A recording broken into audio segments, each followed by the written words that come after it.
Pada 6 dan 9 Agustus 1945, bom atom meluluh lantakkan kota Hiroshima dan Nagasaki, Jepang.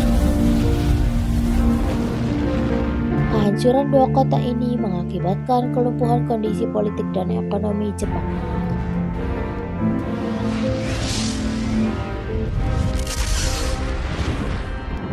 Pada 15 Agustus 1945, Jepang menyerah tanpa syarat pada sekutu. Kaisar Hirohito tampil di radio nasional Jepang pertama kalinya, mengumumkan bahwa Jepang menyerah.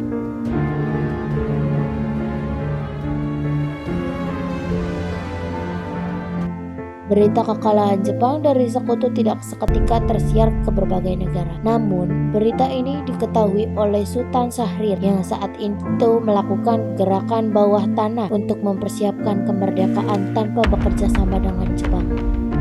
Saat pemuda gerakan bawah tanah di Indonesia mendengar kekalahan Jepang, Soekarno, Muhammad Hatta, dan Rajiman Weddiodiningrat sedang berada di Dalat, Vietnam. Sejak kedatangannya, tanggal 9 Agustus 1945, mereka baru dapat bertemu dengan Marsekal Hisaichi. Terauchi adalah penampilan militer tertinggi Jepang untuk kawasan Asia Tenggara dan sekaligus anak sulung Perdana Menteri Jepang.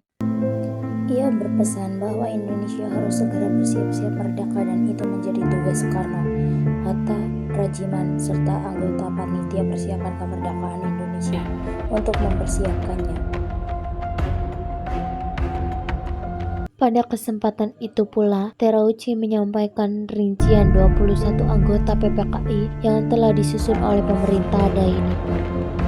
14 Agustus 1945, rombongan dari Vietnam sore hari tiba di Indonesia. Mereka disambut Sairul Saleh, Asmara Hadi, A.M. Hanati, Sudiro, S.K. Trimurti, dan Sayuti. Mereka mencegatnya di sekitar Kemayoran, Jakarta, meminta kepada Bung Karno sekaligus memberitahu bahwa Jepang sudah menyerah. 15 Agustus 1945, Sultan Syahrir bertemu dengan Soekarno dan Hatta. Ia membicarakan soal detik-detik kemerdekaan. Namun, Soekarno dan Hatta masih satu suara bahwa ada prosedur untuk kemerdekaan. Malam harinya, para pemuda dari kelompok Menteng 31 antara lain Khairul Saleh, Johar Nur, Abu Bakar Lubis, Arman Shah, dan Subadio Sastro Satomo berkumpul di belakang Eijkman Institute. Hal ini, Wikano turut serta bersama Aidit mereka kembali membahas rencana proklamasi kemerdekaan Indonesia. Pada pukul 11 diputuskan untuk mengirim perwakilan pemuda menemui Bung Karno dan Bung Hatta.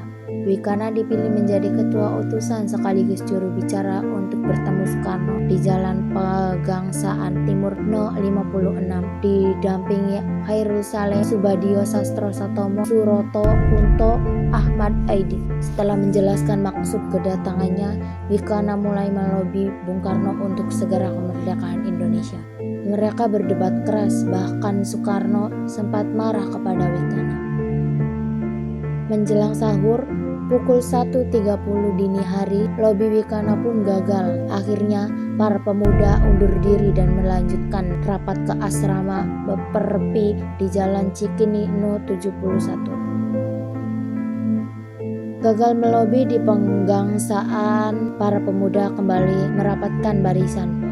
Mereka memutuskan kemerdekaan harus dinyatakan sendiri oleh rakyat. Jangan menunggu kemerdekaan dari Jepang. Para pemuda berencana untuk menjauhkan Soekarno-Hatta dari tangan Jepang dan membawanya keluar Jakarta. 16 Agustus 1945, para pemuda dini hari meluncur dari Cikini Raya dengan membawa 2 mobil untuk membawa Soekarno dan Hatta ke Rengas Dengklok. Mereka menjemput Hatta terlebih dahulu, baru menuju ke rumah Soekarno di Pegangsaan Timur. Saat Soekarno dan Fatmawati yang menggendong Guntur keluar dari kediamannya, sedan Kiat hitam yang menuju telah berisi Bung Hatta di jok belakang.